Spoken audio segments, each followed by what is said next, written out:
আমন্ত্রণ রাতের বাংলাদেশে। শুরুতেই জানাবো শিরোনাম। সরকারের হুঁশিয়ারির পর এনবিআরের কমপ্লিট শাটডাউন প্রত্যাহার, অচলাবস্থা কাটাতে মধ্যস্থতা করেছেন ব্যবসায়ী নেতারা। অর্থনীতির বৃহত্তর স্বার্থে এবং জনগণের স্বার্থ বিবেচনায় নিয়ে এনবিআর সংস্কার ঐক্য পরিষদ তাদের কমপ্লিট শাটডাউন এত দ্বারা প্রত্যাহার করেছে। চিকিৎসাধীন থাকায় কুমিল্লায় ধর্ষণ মামলার প্রধান আসামিকে আজ নেওয়া হয়নি আদালতে। ভিডিও ভাইরাল করা 4 জনের বিরুদ্ধে পর্নোগ্রাফি আইনে মামলা।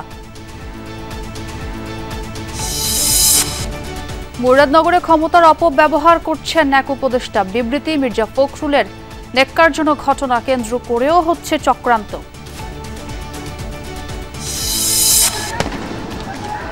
গুলি খাইছে একটা।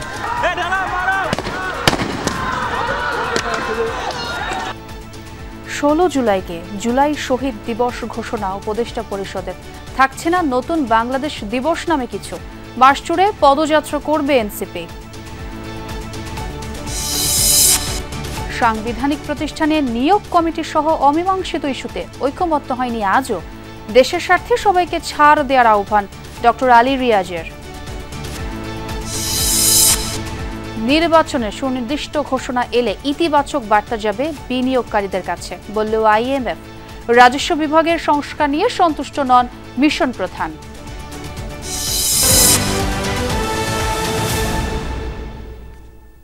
এতক্ষণ শিরোনাম দেখছিলেন, আর আপনাদের সঙ্গে আছে আমি ছোয়া খন্দকার। অবশেষে ব্যবসায়ীদের মধ্যস্থতায় কমপ্লিট শাটডাউন কর্মসূচি প্রত্যাহার করলেন জাতীয় রাজস্ব বোর্ড এনবিআর এর কর্মকর্তা কর্মচারীরা।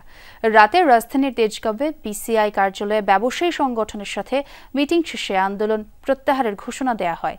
এর আগে সচিবালয়ে ব্যবসায়ী নেতারা অর্থ উপদেষ্টা ডক্টর সালেউদ্দিন আহমেদের সাথে বৈঠক করেন। অর্থ উপদেষ্টা জানান, সমস্যা সমাধানে 5 সদস্যের কমিটি করা হয়েছে। এরপরই এনবিআর সংস্কার ঐক্য পরিষদের সাথে বৈঠক করেন ব্যবসায়ী নেতারা।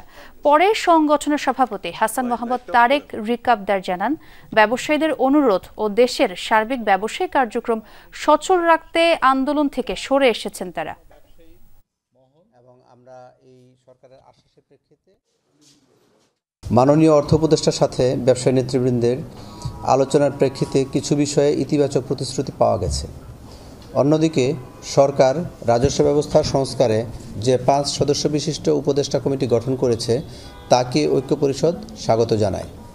আমরা এই কমিটির সাথে সক্রিয়ভাবে কাজ করে টেকসই রাজস্ব সংস্কার করতে অবদান রাখতে পারব বলে আশা করি। জনগণের স্বার্থ বিবেচনায় নিয়ে এনবিআর সংস্কার ঐক্য পরিষদ তাদের কমপ্লিট শাটডাউন এত দ্বারা প্রত্যাহার করেছে।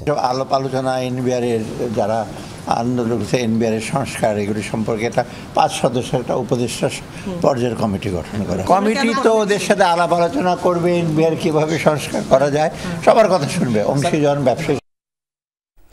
এর আগে অত্যাবশ্যকীয় সার্ভিস ঘোষণা করে অনতিবিলম্বে আন্দোলনরতদের কর্মস্থলে যোগ দেওয়ার নির্দেশ দেয় সরকার। অন্যথায় চাকরি বিধি অনুযায়ী ব্যবস্থা নেওয়া হবে।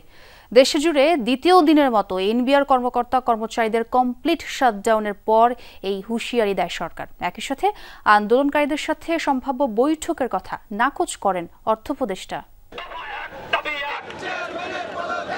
আগারগাঁও রাজস্ব ভবন, সকাল 9টা থেকে জড়ো হতে থাকে কর্মকর্তা কর্মচারী। পূর্ব ঘোষিত কর্মসূচি বাস্তবায়নে ভবনের প্রধান ফটকের বাইরে চলে অবস্থান, স্লোগান। রাজধানীর বিভিন্ন করাঞ্চল থেকে কর্মকর্তা কর্মচারীরা এসে দাবি তোলেন। এ সময় এনবিআর চেয়ারম্যানের অপসারণ চেয়ে প্রদর্শন করা হয় একাধিক প্ল্যাকার্ড।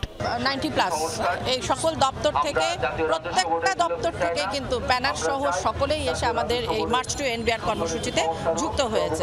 1 মাসের বেশি সময় ধরে চলছে কলম বিরতি সহ নানা কর্মসূচি। এনবিআর ভেঙে 2 ভাগ করার পর শীর্ষ 2 পদের পদায়ন নিয়েই মূলত জটিলতার সূত্রপাত। বিকেলে অর্থ উপদেষ্টার সঙ্গে বৈঠকের ডাক পেয়ে সচিবালয় অভিমুখে যাত্রা করে এনবিআর সংস্কার ঐক্য পরিষদের 20 সদস্যের প্রতিনিধি দল। ট্যাক্স এবং কাস্টমস থেকে 10 জন 20 জনের একটি ডেলিগেশন মাননীয় অর্থ উপদেষ্টার সাথে আজকে আমরা আশা করছি বিকাল 4টায় সচিবালয়ে মাননীয় অর্থ উপদেষ্টা দপ্তরে আমরা বসবো এবং সেখানে যে আলোচনা হবে আমাদের দাবি দেওয়া উপস্থাপন করব।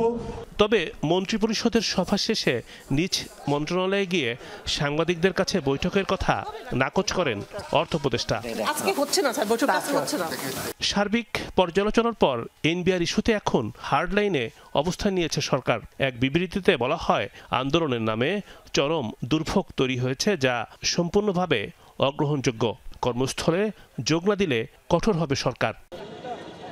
রিমন রহমান, যমুনা নিউজ, ঢাকা। এনবিআর কর্মকর্তা কর্মচারীদের কমপ্লিট শাটডাউন প্রত্যাহার হয়েছে, যেমনটি আপনাদের জানাচ্ছিলাম খবরে। বন্দরে যেই কার্যক্রম সেটি শুরু হয়েছে কিনা আমরা সেই খবর জানবো। চট্টগ্রাম থেকে যুক্ত হচ্ছেন সহকর্মী আলামিন শেখদার। আলামিন, শুনতে পাচ্ছেন নিশ্চয়ই? আপনার কাছে যে প্রশ্ন আমার, শুল্ক কর্মকর্তা কর্মচারীরা তো কলম বিরতি প্রত্যাহার করেছেন, যে খবরটি বলছিলাম, একটু জানাবেন চট্টগ্রাম বন্দরে আমদানি পণ্য খালাস এবং রফতানি শুরু হয়েছে কিনা?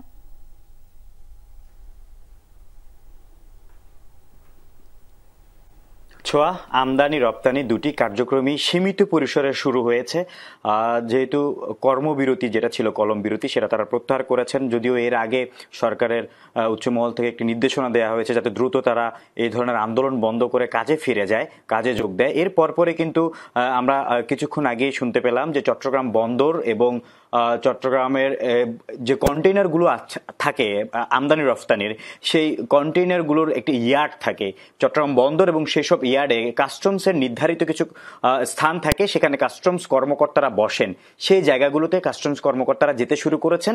এরই মধ্যে যে ইয়ার্ডগুলোতে কন্টেইনারগুলো থাকে, সেই ইয়ার্ড থেকে যেগুলো রপ্তানি করা হবে দেশের, আমাদের দেশ থেকে বিশ্বের বিভিন্ন দেশে যাবে, সেই কন্টেইনারগুলো কিন্তু সেখানকার যে কাস্টমস কর্মকর্তারা রয়েছেন তারা কাজে যোগ দিয়ে সেগুলোর ফাইলের যে কার্যক্রমগুলো থাকে সেই কার্যক্রমগুলো তারা কাজ করতে শুরু করেছেন। সেই কন্টেইনারগুলো বের হয়ে বন্দরে প্রবেশ করছে এবং বন্দর থেকে পরবর্তীতে জাহাজের মাধ্যমে সেটা বিশ্বের বিভিন্ন দেশে যাবে। এবং আমরা আরেকটি যেটা আমরা আমদানি করে থাকি, সেই ধরনের পণ্যগুলো কিন্তু বন্দর থেকেই বের হয়। সেই বন্দরও আমরা যতটুকু শুনেছি এবং যে তথ্যগুলো আমাদের কাছে রয়েছে বন্দর থেকে প্রাপ্ত তথ্য, সেই অনুযায়ী কাস্টমসের যে কর্মকর্তারা বন্দরের ভেতরে অভ্যন্তরীণ যে স্থানে তারা থাকার কথা সেখানে যেতে শুরু করেছে, তাদের যে কার্যক্রম সেটা করতে শুরু করেছে। এবং এরই মধ্যে বন্দরের ভেতর থেকে যে আমদানি করা যে কন্টেইনারগুলো সেগুলো কিন্তু বের হতে শুরু করেছে। এবং এই খবর পাওয়ার পরে কিন্তু সিএনএফ এজেন্ট যারা রয়েছেন, যাদের মাধ্যমে এই বন্দর থেকে কন্টেইনার পণ্য আনা এবং নেওয়া যে কাজটি সম্পূর্ণ করা হয়, ক্লিয়ারিং অ্যান্ড ফরওয়ার্ডিং এর কাজ, সেই সিএনএফ এজেন্টরাও কিন্তু এরই মধ্যে বন্দর এবং কাস্টমসের যে কাজগুলো রয়েছে সেগুলো কিন্তু বন্দরে গিয়ে এবং ইয়ার্ডগুলোতে গিয়ে তাদের কার্যক্রম করতে শুরু করেছে। যদিও পুরো পরিসরে এখনো শুরু হয়নি, কারণ আমরা একটা জিনিস বলতে পারি যে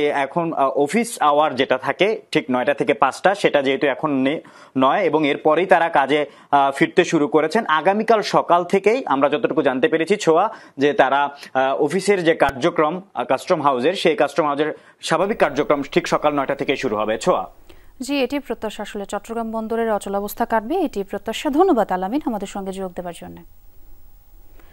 এনবিআর সংস্কার ঐক্য পরিষদের সভাপতি সহ 6 জনের বিরুদ্ধে অনুসন্ধান শুরু করেছে দুদক।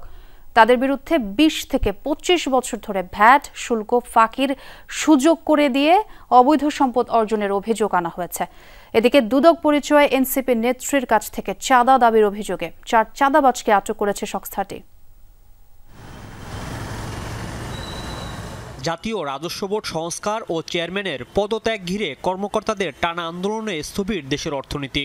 কমপ্লিট শাটডাউন কর্মসূচি চলছে 2 দিন ধরে, যার ফলে ব্যাহত আমদানি রপ্তানি। যৌক্তিক কর্মসূচিতে থাকা কর্মকর্তাদের এমন পরিস্থিতিতেই এনবিআর সংস্কার ঐক্য পরিষদের সভাপতি ও অতিরিক্ত কমিশনার হাসান তারেক রিকাবদার, এনবিআর সদস্য একেএম বদিউল আলম সহ 6 কর্মকর্তার বিরুদ্ধে অনুসন্ধান শুরু করেছে দুদক। অবশ্য দুদকের দাবি, আন্দোলনের সাথে অনুসন্ধানের কোনো সম্পৃক্ততা নেই।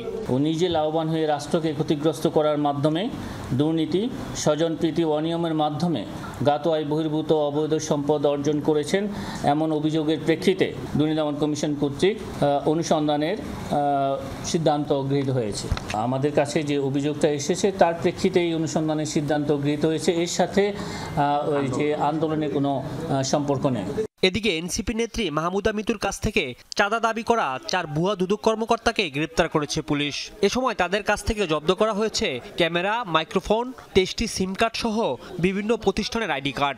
আইন শৃঙ্খলা রক্ষাকারী বাহিনীর সহায়তায় গত রাতে প্রতারক চক্রটিকে শনাক্ত করে চক্রের মূল হোতা মোহাম্মদ সেলিম সহ 4 জনকে গ্রেপ্তার করা হয়েছে। দুদকের নামে কেউ চাঁদা দাবি করলে দুদকের হটলাইন 106-এ ফোন করার আহ্বান জানান মহাপরিচালক। রাজীব আহমেদ, যমুনা নিউজ, ঢাকা। কুমিল্লার মুরাদনগরে নারী ধর্ষণ মামলার প্রধান আসামি ফজর আলী চিকিৎসাধীন থাকায় তাকে আজ আদালতে নেওয়া হয়নি বলে জানিয়েছে পুলিশ। ভোররাতে রাজধানীর যাত্রাবাড়িতে অভিযান চালিয়ে তাকে গ্রেফতার করা হয়। এছাড়া ভিডিও ছড়ানোর অভিযোগে পর্নোগ্রাফি আইনে আরেকটি মামলা করেছে পুলিশ। ওই মামলায় গ্রেফতার 4 জনকে কারাগারে পাঠিয়েছেন আদালত। এদিকে এই ঘটনা দ্রুতই বিচার নিশ্চিত করা হবে বলে জানিয়েছেন আইন উপদেষ্টা। কুমিল্লার মুরাদনগরে নারী ধর্ষণ মামলা নিয়ে দেশ জুড়ে চলছে তোলপাড়। ঘটনার একটি ভিডিও ভাইরালের পরপরই নড়েচড়ে বসে আইন শৃঙ্খলা বাহিনী। রাজধানীর যাত্রাবাড়ি থেকে গ্রেফতার করা হয় মূল আসামি ফজর আলীকে। গ্রেফতারের পর ফজরকে নেওয়া হয় কুমিল্লায়। পুলিশ হেফাজতে চিকিৎসা দেয়া হচ্ছে তাকে। এর আগে ভিডিও ছড়ানোর অভিযোগে সুমন, রমজান, আরিফ ও অনেক নামে 4 জনকে আটক করে পুলিশ। ফজর আলীর রাজনীতি পরিচয় এখনো পাওয়া যায় নাই, তবে সে আওয়ামী লীগের সাথে জড়িত ছিল বলিয়া জানা যায়। বর্তমান সে কোন দল করে তা আমার এখনো বোধগম্য নয়। ঘটনাটি গুরুত্বের সাথে খতিয়ে দেখা হচ্ছে বলে জানিয়েছেন পুলিশ সুপার। আরও কেউ জড়িত থাকলে তাদেরকেও আইনের আওতায় আনা হবে। যেহেতু একটি ধর্ষণ মামলা হয়েছে এবং এটি তদন্ত চলছে, তদন্তের পর্যায়ে যদি জানা যায় এই ঘটনার অন্য কোনো মোটিভ আছে কিনা কিংবা এর সাথে আরও কেউ জড়িত আছে কিনা, আমরা সবাইকে আইনের আওতায় আনবো। এদিকে ওই নারী মামলা তুলে নিতে চান বলে জানিয়েছেন গণমাধ্যম কর্মীদের। এজন্য কেউ তাকে চাপ দেয়নি বলেও দাবি তার। মামলা রাখ করছিলাম হচ্ছে হ্যাঁ যাইছে কি মসজিদ দেখিয়া আমার মান সম্মান দেখিয়া আছে কেউ কি করে আপনার আমার কোনো চাপ আমার কেস কই চাপ দেন এখন আমি সম্পর্ক ছিল টাকা পয়সা নিয়ে কথা হইছে। আমি আপনাকে বলতেই আছি টাকা আনছি, টাকা নিয়ে সম্পর্ক। মুরাদনগরের ঘটনায় ভুক্তভোগীকে আইনি সহায়তা দিয়ে দ্রুত বিচার নিশ্চিত করা হবে বলে জানিয়েছেন আইন উপদেষ্টা আসিফ নজরুল। যে কোনো সাধারণ নাগরিকের মতো আমরা সবাই মর্মাহত, ক্ষুব্ধ এবং আমরা আমাদের স্বরাষ্ট্র মন্ত্রণালয়ের সাথে সাথে ব্যবস্থা নিয়েছে। প্রধান আসামি সহ যারা এই ছবিগুলা ছড়িয়ে দেওয়ার কাজটা করেছে, অত্যন্ত দায়িত্বহীন অপরাধমূলক কাজটা করেছে। দ্রুততম সময় আপনার মাগুরার ক্ষেত্রে আপনার বিচারও দেখেছেন। এটাও আমরা সর্বোচ্চ গুরুত্ব দিয়ে এই ঘটনার বিচার করব। ধর্ষণ মামলায় বলা হয় গেল 26 জুন রাতে ঘরের দরজা ভেঙে প্রবেশ করে ওই নারীকে ধর্ষণ করা হয়। সে সময় এলাকাবাসীর হাতে আটক এবং মারধরের শিকার হয় অভিযুক্ত ফজর আলী। পরে পালিয়ে যায় সে। ঘটনাস্থলে উপস্থিত কিছু মানুষ সেই ঘটনার ভিডিও ধারণ করে ছড়িয়ে দেয় সামাজিক যোগাযোগ মাধ্যমে। জাহিদ হাসান, যমুনা নিউজ। মুরাদনগরের এই বর্বরচিত ঘটনাকে রাজনৈতিকভাবে ভিন্ন খাতে প্রবাহিত করার গভীর চক্রান্ত চলছে। একজন উপদেষ্টা স্বার্থসিদ্ধির জন্য মুরাদনগরে ক্রমাগত ক্ষমতার অপব্যবহার করছেন। এক বিবৃতিতে এ অভিযোগ করে বিএনপি মহাসচিব মির্জা ফখরুল ইসলাম আলমগীর বলেছেন, রাজনৈতিক উদ্দেশ্যে সাম্প্রদায়িক সম্প্রীতি নষ্ট করা হচ্ছে। ভিন্ন অনুষ্ঠানে বিএনপি নেতারা বলেন, কুমিল্লায় গৃহবধূ ধর্ষণের ঘটনা স্থানীয় আওয়ামী লীগ নেতার অপকর্ম, অথচ বিএনপির ওপর চাপিয়ে দেওয়ার ষড়যন্ত্র হচ্ছে। কুমিল্লায় প্রবাসীর স্ত্রী ধর্ষণের মামলাকে কেন্দ্র করে দেশজুড়ে নিন্দার ঝড়। সামাজিক মাধ্যমে আলোচনায় উঠে আসে আসামির রাজনৈতিক পরিচয় প্রসঙ্গ।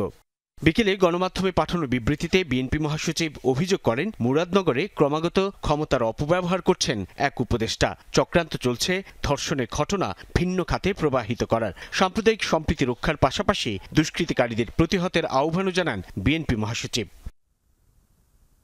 এদিকে গুলশানে দলের চেয়ারপারসনের কার্যালয়ে মহাসচিব মির্জা ফখরুল ইসলাম আলমগীরের সাথে বৈঠক করেন Canadian high commissioner Ajit Singh. বৈঠক শেষে বিএনপির স্থায়ী কমিটির সদস্য আমির খসরু মাহমুদ চৌধুরী বলেন, দেশে নির্বাচন হবে না এমন কোনো আলামত নেই। মিথ্যাচারের মাধ্যমে নির্বাচন থেকে নজর ঘোরানোর সুযোগ পাবে না কেউ। যারা এই বিষয়গুলোকে নিয়ে রাজনীতিকরণের মাধ্যমে আগামী দিনের তাদের নির্বাচনী বৈতরণী পার হওয়ার সুযোগ খুঁজতেছে, দুর্ভাগ্যবশত তাদের সেইটা সফল হওয়ার কোনো সুযোগ নাই। মিথ্যাচারের মাধ্যমে, এটাকে রাজনীতিকরণের মাধ্যমে মানুষের চোখ অন্যদিকে নিয়ে যাওয়ার কোনো সুযোগ নাই। এর আগে দুপুরে গণঅভ্যুত্থান, শোক ও বিজয়ের বর্ষপূর্তি পালন উপলক্ষে গঠিত উপকমিটি বৈঠক হয় নয়াপল্টনে বিএনপির কেন্দ্রীয় কার্যালয়ে। বৈঠক শেষে সিনিয়র যুগ্ম মহাসচিব রিজভী আহমেদ দাবি করেন, মুরাদনগরে ধর্ষণের ঘটনার সঙ্গে আওয়ামী লীগ কর্মী জড়িত। মুরাদনগরে যেটা দেখলাম যে সেটা করেছে আওয়ামী লীগের একজন নেতা, সেটা আমাদের দলের নামে চাপিয়ে দেওয়ার চেষ্টা করছে। ঘটনা তো এইটা একটা না যে হঠাৎ করে হয়েছে, ওরা তো একটা নেটওয়ার্ক গড়ে তোলার চেষ্টা করছে এবং এই নেটওয়ার্ক ভাঙার দায়িত্ব হচ্ছে অন্তর্বর্তীকালীন সরকারের। এর আগে রাজধানীর ডিপ্লোমা ইঞ্জিনিয়ার্স ইনস্টিটিউটে রমনা থানা বিএনপির সদস্য নবায়ন কর্মসূচিতে যোগ দেন স্থায়ী কমিটির সদস্য মির্জা আব্বাস। নতুন নতুন দাবি তুলে নির্বাচন পেছানোর ষড়যন্ত্র সফল হবে না বলে হুঁশিয়ারি করেন তিনি। বড় বড় সমাবেশ করে মানুষের কাছে ভুল বার্তা পৌঁছাবেন না। সমাবেশ দিয়ে যদি প্রমাণ করা যায় কে কত জনপ্রিয়, আমরা সারা বাংলাদেশকে একদিনে সমাবেশ আওতায় আনতে পারি। স্থানীয় সরকার হতে হবে, আবার পিআর ভোট করতে হবে। কেন ভাই, কইতে আবিষ্কার করেন এগুলা? কে দেয় বুদ্ধি আপনাদের? বিএনপি পরিচয়ে কেউ চাঁদাবাজি করলে তাদেরকে আইনের হাতে তুলে দেওয়ার আহ্বানও জানান বিএনপির এই নেতা। কিছু রাজনীতিবিদ ক্ষমতায় যেতে দেব না। সাইফুদ্দিন রবিন, যমুনা নিউজ, ঢাকা। 8 আগস্ট বিশেষ দিবস পালনের সিদ্ধান্ত থেকে সরে এসেছে সরকার। তবে 16 জুলাই শহীদ দিবস এবং 5 আগস্ট গণঅভ্যুত্থান দিবস পালনের সিদ্ধান্ত নিয়েছে সরকার। সকালে উপদেষ্টা পরিষদের বৈঠকে সিদ্ধান্ত হয়েছে বলে জানিয়েছেন আইন উপদেষ্টা। একই সাথে মিথ্যা মামলা বন্ধে ফৌজদারি কার্যবিধির 173 এতে নতুন ধারা যুক্তের সিদ্ধান্ত হয়েছে বলে জানিয়েছেন তিনি। বুক টান টান করে দাঁড়ানো সাহসের আরেক নাম শহীদ আবু সাইদ। বুলেটের সামনে তাজা প্রাণের এই ছবি সবার আগে দর্শকদের জন্য পর্দায় তুলে ধরেছিল যমুনা টেলিভিশন। সেই স্ফুলিঙ্গ থেকে জুলাই আন্দোলনের দাবানল ছড়িয়ে পড়ে গোটা দেশে। বছর ঘুরে গত 25 জুন মন্ত্রিপরিষদ বিভাগ থেকে জারি করা এক পরিপত্রে ছাত্র জনতার অভ্যুত্থানে আওয়ামী লীগ সরকারের পতনের দিন 5 আগস্টকে জুলাই গণ অভ্যুত্থান দিবস ঘোষণা করে অন্তর্বর্তীকালীন সরকার। আর সরকার পতনের পর অন্তর্বর্তীকালীন সরকার গঠনের দিন 8 আগস্টকে ঘোষণা করা হয়েছিল নতুন বাংলাদেশ দিবস হিসেবে। এছাড়া রংপুরে পুলিশের গুলিতে আবু সাইদ নিহত হওয়ার দিন 16 জুলাইকে শহীদ আবু সাইদ দিবস ঘোষণা করা হয়। তবে এই পরিপত্র জারির পর থেকেই 8 আগস্টকে নতুন বাংলাদেশ দিবস ঘোষণা নিয়ে আপত্তি তোলেন এনসিপির 3 শীর্ষ নেতা সহ অনেকেই। এর প্রেক্ষিতে এ দিনটিতে বিশেষ দিবস পালনের সিদ্ধান্ত থেকে সরে আসে উপদেষ্টা পরিষদ। জুলাই গণ অভ্যুত্থানের সেলিব্রেশন সংক্রান্ত এটা অলরেডি উনি প্রেস স্টেটমেন্ট দিয়ে জানিয়ে দিয়েছেন, এটার ব্যাপারে আমি কিছু বলছি না। এদিকে 3 বছরের জন্য বাংলাদেশে জাতিসংঘের মানবাধিকার কমিশনের শাখা খোলার বিষয়ে করা সমঝোতা স্মারক অনুমোদন করেছে উপদেষ্টা পরিষদ। বাংলাদেশে জাতিসংঘের মানবাধিকার বিষয়ক একটা অফিস হবে। এটা অফিসটা হবে প্রাথমিকভাবে 3 বছরের জন্য। এই 3 বছরের মধ্যে দ্বিতীয় বছরে যদি দুই পক্ষ মনে করে রিনিউ হওয়া দরকার, তাহলে সেটা বিবেচনা করে দেখতে পারবে। আমরা আশা করি আগামীতে এবং আমাদের সরকার আমলেও যদি কোনো গুরুতর মানবাধিকার লঙ্ঘনের ঘটনা ঘটে, যে কোনো ক্ষেত্রেই ঘটে, তাহলে আমাদের যে মানবাধিকার বিষয়ক যে রাষ্ট্রীয় এজেন্সি অফিসগুলো আছে, এটার পাশাপাশি OHCHR এর যে লোকাল অফিসটা হবে, সেটা একটা গুরুত্বপূর্ণ ভূমিকা পালন করতে পারবে। এছাড়া উপদেষ্টা পরিষদের বৈঠকে মামলা বাণিজ্য বন্ধে ফৌজদারি কার্যবিধির 173 এ ধারা সংশোধনের সিদ্ধান্ত হয়। এতে ভুয়া মামলায় আসামিরা প্রাথমিক তদন্তে রেহাই পাবেন বলে জানান আইন উপদেষ্টা। এসপি সাহেব আছেন বা পুলিশ কমিশনার আছেন, তারা ইনভেস্টিগেশন অফিসারকে বলবে এই প্রাথমিক রিপোর্ট বা প্রিলিমিনারি রিপোর্টটা, ইনভেস্টিগেশন রিপোর্ট, এটা ম্যাজিস্ট্রেটের কাছে জমা দাও। সাক্ষী নাই, কোনো এভিডেন্স নাই, কোনো ইনসাফিসিয়েন্ট এভিডেন্স, যা এভিডেন্স আছে সেটা ধর্তব্যের মধ্যে না, তাহলে উনি সাথে সাথে প্রি ট্রায়াল স্টেজেই ওই মামলা থেকে ওই আসামিদেরকে, যাদের বিষয় বা যাদের বিরুদ্ধে কোনো সাবস্ট্যান্টিভ বা সাফিসিয়েন্ট এভিডেন্স নাই, তাদেরকে ওই মামলা থেকে মুক্ত করে দিতে পারবেন। কুমিল্লার মুরাদনগরে ধর্ষণের ঘটনায় সরকার মর্মাহত। এই ঘটনায় সর্বোচ্চ গুরুত্ব দিয়ে তদন্ত কাজ এগিয়ে নেয়ার আলোচনা হয় উপদেষ্টা পরিষদের বৈঠকে। ভালো থেকেন সবাই। আরিফুর রহমান সবুজ, যমুনা নিউজ, ঢাকা। এদিকে ৩৬ দিনব্যাপী জুলাই আন্দোলনের বর্ষপূর্তি কর্মসূচি ঘোষণা করেছে এনসিপি। ৩ আগস্ট ছাত্র জনতার ইশতেহার ও ঘোষণাপত্র পাঠ করবে দলটি। সরকার ঘোষণাপত্র দিতে ব্যর্থ হয়েছে উল্লেখ করে দলটির আহ্বায়ক নাহিদ ইসলাম জানান, ১ জুলাই থেকে দেশব্যাপী পদযাত্রা দিয়ে শুরু হবে তাদের কর্মসূচি। চাকরিতে কোটা বৈষম্য দূর করার দাবিতে উত্তাল রাজপথ। ২০২৪ সালের ১৬ জুলাই আবু সাঈদের আত্মত্যাগের পর বিক্ষোভ রূপ নেয় গণ আন্দোলনে। ৩ আগস্ট ছাত্র জনতার এক দফা দাবি ঘোষণার মধ্য দিয়ে আওয়ামী লীগ সরকার পতনের সূচনা হয়। ৫ই আগস্ট এক বছর আগে প্রবল প্রতিরোধের যে মহাকাব্য রচিত হয়েছিল, বছর ঘুরে দুয়ারে সেই রক্তাক্ত জুলাই। আন্দোলনের নেতৃত্ব থেকে উঠে আসা দল এনসিপি বর্ষপূর্তি উপলক্ষে ঘোষণা করেছে ৩৬ দিনের কর্মসূচি। ১ জুলাই শহীদ আবু সাঈদের কবর জিয়ারতের মাধ্যমে এই পদযাত্রাটি শুরু হবে। অভ্যুত্থানকারী এবং বাংলাদেশের সাধারণ ছাত্র জনতা যারা রয়েছেন তাদের সাথে কথা বলবো। তাদের যে আকাঙ্ক্ষা ছিল জুলাই নিয়ে, সেই আকাঙ্ক্ষার কথা আমরা শুনব। নাহিদ ইসলাম বলেন, শহীদ পরিবার ও আন্দোলনকারীদের দাবি ছিল জুলাই ঘোষণাপত্রের। সরকার সেই দাবি পূরণের আশ্বাসও দিয়েছিল। আবারও সবাইকে আহ্বান জানাবে এনসিপি। এবার কেউ না আসলেও হবে ইশতেহার পাঠ। আমি মনে করব যে সরকার যেহেতু ব্যর্থ হয়েছে, আমরা কারো উপর নির্ভরশীল নই, ফলে আমরা আমাদের মতো করে এই ঘোষণাপত্র পাঠ করব। পরবর্তীতে সরকারের একটি দায়িত্ব থাকবে সেটাকে কিভাবে আইনি প্রক্রিয়ায় একটা আইনি ডকুমেন্টে সেটাকে রূপান্তর করা। বৈষম্য বিরোধী আন্দোলনের স্বপ্ন পূরণ নিয়ে সদ্য বিদায়ী নেতৃত্বের কারো কারো আক্ষেপ নিয়ে মন্তব্য করেনি এনসিপি নেতারা। অবশ্যই নির্বাচনের আগে এই বিচার কতদিনে শেষ হবে, কোন প্রক্রিয়া শেষ হবে এবং পরবর্তীতে যারাই সরকারে থাকবে এই বিচার শেষ করতে তারা দায়বদ্ধ থাকবে, এরকম কমিটমেন্ট লাগবে। রাসেল আহমেদ, যমুনা নিউজ, ঢাকা।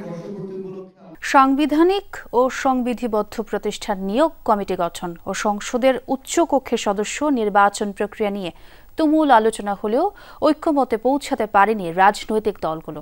ঐক্যমত্য কমিশনের ভাইস চেয়ারম্যান আলী রিয়াজ জবাবদিহি রাষ্ট্রের জন্য রাজনৈতিক দলগুলোকে ছাড় দেওয়ার আহ্বান জানান। বিএনপি বলছে, সব বিষয়ে ঐক্যমত হতে বাধ্য করা ঠিক নয়। শুধু নির্বাচনের জন্য সংস্কার করলে ভোটে অংশ নেওয়ার সিদ্ধান্ত পুনর্বিবেচনার হুঁশিয়ারি দিয়েছে এনসিপি। রাজধানীর ফরেন সার্ভিস একাডেমিতে সপ্তম দিনের মতো ঐক্যমত্য কমিশনের সভা। এদিনও আলোচনা হয় সাংবিধানিক প্রতিষ্ঠানগুলোতে নিয়োগ কমিটি, দ্বিকক্ষ বিশিষ্ট সংসদ ও উচ্চকক্ষের সদস্য নির্বাচন প্রক্রিয়া নিয়ে, কিন্তু কোনো ইস্যুতেই পূর্ণ একমত হতে পারেনি রাজনৈতিক দলগুলো। দ্বিকক্ষ বিশিষ্ট সংসদ প্রস্তাবে সিপিবি বাসদ ছাড়া বাকিরা সম্মতি জানিয়েছে। যে সমস্ত দল এখন পর্যন্ত এই ধরনের প্রস্তাবে সম্মত হচ্ছে না, আমরা কমিশনের পক্ষ থেকে তাদেরকে অনুরোধ করেছি যে এখন তারা পুনর্বিবেচনা করতে পারেন কিনা, বিশেষ করে প্রস্তাবিত বিভিন্ন সংশোধনের পর। এটা আমাদের অনুরোধ।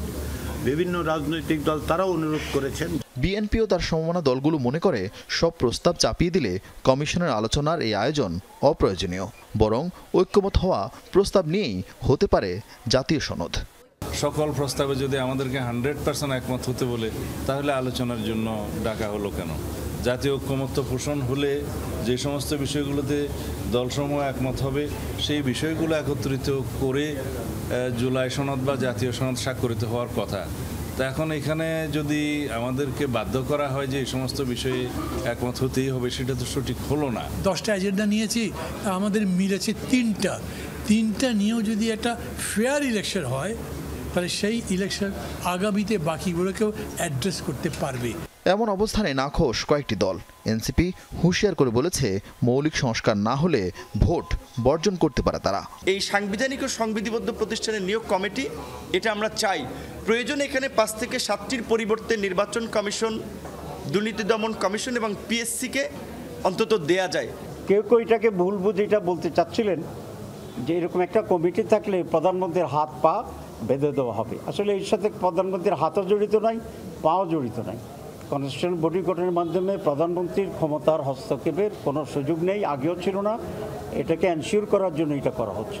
মৌলিক সংস্কারের ভিত্তিতে জুলাই সনদ ঘোষণা করা এবং নির্বাচনের জন্য লেভেল প্লেইং ফিল্ড, যদি অন্তর্বর্তীকালীন সরকার অবশ্য পালনীয় কর্তব্যগুলো যদি তারা পালন করতে ব্যর্থ হয়, সেক্ষেত্রে সামনে যে নির্বাচন হবে সেই নির্বাচনে জাতীয় নাগরিক পার্টি অংশগ্রহণ করবে কিনা সেটা আমরা অবশ্যই পুনর্বিবেচনা করব। রবিবারে আলোচনায় কমিশন দলগুলোকে অভ্যন্তরীণ আলোচনার জন্য আরও 2 দিন সময় দিয়েছে। 2 জুলাই আবারও হবে এই মুলতবি সভা। আরেফিন শাকিল, যমুনা নিউজ, ঢাকা। রাজস্ব বিভাগের সংস্কার নিয়ে এখনও সন্তুষ্ট নয় আইএমএফ। চলমান পরিস্থিতি পর্যবেক্ষণ করছে সংস্থাটি। বাংলাদেশ মিশন প্রধান জানালেন, অর্থনীতিতে বড় পরিবর্তন না এলে ঋণের পরের কিস্তি ছাড়ের আগে আবারও আলোচনা হবে সরকারের সাথে। সংবাদ সম্মেলনে আইএমএফ আরও জানায়, নির্বাচনে সুনির্দিষ্ট ঘোষণা বিদেশি বিনিয়োগকারীদের ইতিবাচক বার্তা দেবে। রাজস্ব বিভাগের সংস্কার নিয়ে মুখোমুখি অবস্থানে সরকার ও এনবিআর সংস্কার ঐক্য পরিষদ। দ্বিতীয় দিনে গড়িয়েছে কর্মচারীদের শাটডাউন কর্মসূচি। কার্যক্রম বন্ধ দেশের শুল্ক ও কর কার্যালয়ে। অর্থ উপদেষ্টার সাথে বিভিন্ন পক্ষের কয়েক দফা বৈঠকের পরও সমাধান আসেনি। তাই হার্ডলাইনে যায় সরকারও। বলা হয়, customs house, ICD, bond commissionerate এবং শুল্ক স্টেশনে কর্মচারীরা অত্যাবশ্যকীয় সেবা না দিলে ব্যবস্থা নেওয়া হবে। এর মাঝেই নতুন 2 কিস্তির অর্থ ছাড় নিয়ে রোববার বিকেলে ব্রিফিং করে আন্তর্জাতিক মুদ্রা তহবিল আইএমএফ। আলোচনায় আসে এনবিআর সংস্কার প্রসঙ্গ। বাংলাদেশ মিশন প্রধান জানান, বাজেট ঘাটতি মেটাতে রাজস্ব আদায় বাড়ানোর কোনো বিকল্প নেই। এনবিআর কার্যক্রমে সন্তুষ্ট হওয়ার সুযোগ নেই। আইএমএফ যেসব সংস্কারের কথা বলেছে তার বেশ কয়েকটি কার্যকর করা যায়নি। তাই বলে আমরা এখনই হতাশ নই। পরের কিস্তি ছাড়ের আগে অবশ্যই সরকারের সাথে অগ্রগতি নিয়ে আলোচনা করতে হবে। এটা স্বীকার করতেই হবে, কাজটি চ্যালেঞ্জিং। ব্যাংকিং খাত প্রসঙ্গে আইএমএফ জানায়, তহবিলের যোগান দিয়ে দীর্ঘমেয়াদে আর্থিক খাতে সংস্কার আনা যাবে না। should be agreed upon between the central bank and the ministry. 2024 এর ডিসেম্বরের পর ব্যাংকিং খাতে জটিলতা আরো বেড়েছে। অনেক প্রতিষ্ঠান তারল্য সংকটে ভুগছে। তাদের অবশ্য খুব বেশি দিন তহবিল দিতে পারবে না কেন্দ্রীয় ব্যাংক। তাই সবার আগে দরকার কর্পোরেট সুশাসন। একই সাথে অর্থ মন্ত্রণালয় ও কেন্দ্রীয় ব্যাংককে আর্থিক খাতের সঠিক অবস্থা যাচাই করতে হবে। নতুন করে ভাবতে হবে দুর্বল ব্যাংক নিয়ে, including by introducing a new law. Bangladesh নিয়ে আইএমএফ এর সাম্প্রতিক প্রতিবেদনে নির্বাচনের আগে রাজনৈতিক অশান্তির আশঙ্কা করা হয়। মিশন প্রধান জানান, বিদেশি বিনিয়োগের কথা ভেবেই এটি সামনে আনা হয়েছে। আমরা রাজনৈতিক সংস্থা নই, তাই রাজনীতি নিয়ে মন্তব্য করব না। তবে বিদেশি বিনিয়োগ টানতে স্থিতিশীলতার বিকল্প নেই। কেননা প্রত্যক্ষ বিদেশি বিনিয়োগ সূচকে বাংলাদেশ বেশ পিছিয়ে আছে। তাই আমার মনে হয় নির্বাচনের সুনির্দিষ্ট তারিখ ঘোষণা বিনিয়োগকারীদের ইতিবাচক বার্তা দেবে। ঋণের পরের কিস্তি ছাড় নিয়ে বাংলাদেশের সাথে আইএমএফ এর আলোচনা হতে পারে আরও 3 মাস পর। তৌহিদ হোসেন, যমুনা নিউজ, ঢাকা। ছাত্রদল নেতা নুরুজ্জামান জনিকে অপহরণ, গুম করে ক্রস ফায়ারে হত্যার দায় সাবের হোসেন চৌধুরী, সাবেক পুলিশ কর্মকর্তা আসাদুজ্জামান মিয়া সহ ৬২ জনকে আসামি করে ট্রাইব্যুনালে অভিযোগ দিয়েছে বিএনপি।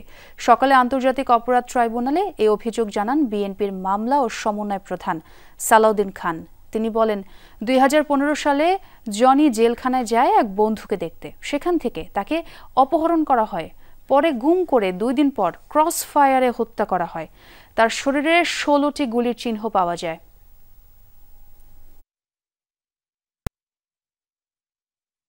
আমার এই নুরুজ্জামান জনিকে একে একে এই বুকের ভিতরে 18টা গুলি করেছে।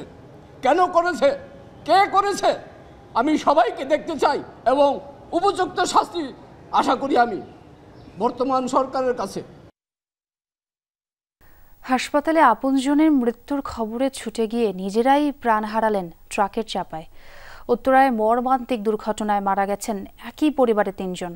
ট্রাক ও চালককে আটক করেছে পুলিশ। আপনজন হারানোর স্বজনরা চেয়েছেন দৃষ্টান্তমূলক সাজা। আহসানুল্লাহ বিজ্ঞান ও প্রযুক্তি বিশ্ববিদ্যালয়ের কম্পিউটার সায়েন্স বিভাগের 3য় বর্ষের ছাত্র ফাহিম রাতেই মামার মৃত্যুর খবর শুনে ছুটে যান খালাতো ভাই নাইম ও আরেক মামা জাভেদকে নিয়ে। উত্তরার হাসপাতালে মরদেহ দেখে 3 জনই ফিরছিলেন বাসায়। উত্তরা পূর্ব থানার পাশে থেকে সিএনজি নেবেন, এমন সময় বেপরোয়া ট্রাক তাদের 3 জনকে চাপা দেয়। ঘটনাস্থলেই প্রাণ হারান সবাই। একই পরিবারের 3 জনের মৃত্যুর খবরে শহীদ সোহরাওয়ার্দী মেডিকেল কলেজের মর্গে আসেন স্বজনরা। কান্নায় ভেঙে পড়েন তারা, চান সুষ্ঠু বিচার। 11:30 সময় আমাকে ফোন দিচ্ছে, হাসপাতালে আসেন, আপনি হাসপাতালে এত রাতে যাবো। রাতের মধ্যে সিএনজি পাই না পাই কোনো ঠিক নেই। আমি করছি সকালে যাবো, রাতে 3টার সময় ফোন আছে, রাস্তার মধ্যে লাশ পড়ে রয়েছে। সব আপন সব ওরা আস্তে সময় ওদেরকে একটা ট্রাক অ্যাক্সিডেন্ট করে দিচ্ছে, ধাক্কা মারা। ছোটাবু আমি আসবো, ছোটাবু আমি আসবো, কি বলবি? ফাহিমের মৃত্যুর খবরে মর্গে ছুটে আসেন আহসানুল্লাহ বিশ্ববিদ্যালয়ের বন্ধু ও সহপাঠীরাও। 48 ঘন্টার মধ্যে সড়ক দুর্ঘটনায় প্রাণহানি রোধে কার্যকর পদক্ষেপের দাবি তোলেন তারা। একসাথে 3 জন মানুষ মারা গেছে, তো এটাকে স্পট মানে একটা মার্ডার বলা যায়, এটা কোনো অ্যাক্সিডেন্ট না। ফ্রেন্ড তো আমাদের মাঝে ফিরবে না, আমাদের আর কিচ্ছু চাওয়া নেই, আমাদের একটাই জিনিস বিচার লাগবে, আমাদের আর কিছু চাই। ও আমাদের মানে আমরা যে এত কিছু করলাম ছাত্ররা মিলে, ও শুরু থেকে শেষ পর্যন্ত ও ছিল। আজকে ওরই মতো ও সিস্টেম চেঞ্জ করার জন্য ও মানে জীবনের ঝুঁকি নিয়ে আমাদের সাথে এই জুলাই বলেন আগস্ট বলেন সব সময় অ্যাক্টিভ থাকছে। পুলিশ জানায় ঘাতক ট্রাক এবং চালককে আটক করা হয়েছে, তদন্ত করে নেওয়া হবে পরবর্তী পদক্ষেপ। রাত 2টার দিকে ময়মনসিংহ থেকে ঢাকাগামী একটি পাথর ভর্তি ট্রাক আপনার 3 জন পথচারীকে আঘাত করলে তারা আমাদের 2 জনই ঘটনাস্থলে নিহত হয় আর একজন হাসপাতালে গিয়ে মৃত্যুবরণ করে। এদিকে বিজয় সরণিতে ভোর 4টার দিকে মাইক্রোবাসের ধাক্কায় মোটরসাইকেলের 2 আরোহী নিহত হন। পুলিশ জানায় ঘটনাস্থলেই তাদের মৃত্যু হয়। এভাবে সড়কের প্রাণহানির ইতি দেখতে চান সবাই। আপনজনের প্রশ্ন, কবে থামবে এমন মৃত্যুর মিছিল? রাব্বি সিদ্দিকী, যমুনা নিউজ, ঢাকা। প্রায় 550 ড্রোন মিসাইল দিয়ে ইউক্রেনের সবচেয়ে বড় বিমান হামলা চালালো রাশিয়া। রোববার বিষয়টি নিশ্চিত করেছে ইউক্রেনের প্রতিরক্ষা মন্ত্রণালয়। এতে এখন পর্যন্ত হতাহতের কোনো তথ্য পাওয়া যায়নি। কিয়েভের দাবি, রোববার রাতভর দেশের বিভিন্ন স্থান লক্ষ্য করে 477টি ড্রোন ও 7টি ক্ষেপণাস্ত্র ছড়ে মস্কো। আকাশ প্রতিরক্ষা ব্যবস্থা এবং ইলেকট্রিক জ্যামার দিয়ে, যার বেশিরভাগই ভূপাতিতের দাবি করে ইউক্রেনের বিমান বাহিনী। এদিকে প্রতিহত করতে গিয়ে রুশ হামলায় বিধ্বস্ত দেশটির এক মার্কিন F-16 যুদ্ধ বিমান। গণমাধ্যমগুলোর তথ্য অনুযায়ী চলমান যুদ্ধে এ নিয়ে যুক্তরাষ্ট্রের পাওয়া 3টি F-16 যুদ্ধ বিমান ধ্বংস করল রাশিয়া। দর্শক, এ ছিল রাতের বাংলাদেশে। এতক্ষণ যারা সঙ্গে ছিলেন সবাইকে ধন্যবাদ।